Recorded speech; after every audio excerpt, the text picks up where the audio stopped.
বন্ধুরা, বলছি চলার সময় গোপুর নিত্যদিনের সেবা। গোপুকে ভালো করে প্রথমে স্নান করি, এবার ভালো করে গা মুছিয়ে দিচ্ছি।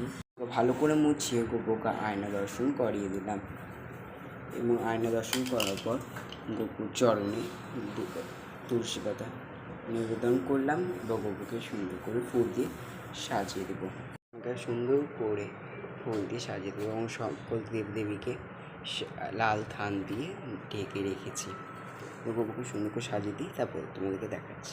সুন্দর করে সিঙ্গার করিয়ে সাজিয়ে দিলাম। গোপুর সাজটি যদি ভালো লেগে থাকে প্লিজ একটি লাইক দেবেন। এবার গোপুকে খাবার এর জন্য ফলটিকে কেটে নিই। গোপুকে আজকে ফলে দেবো পেয়ারা এবং আম।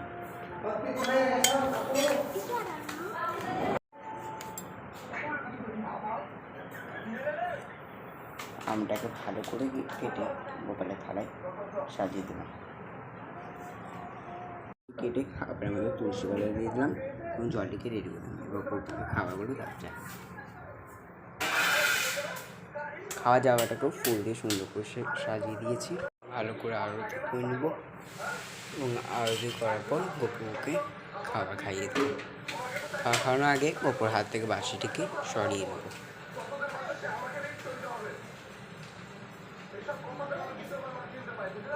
আম এবং পেয়ারা দিয়েছি আজকের ভোগে।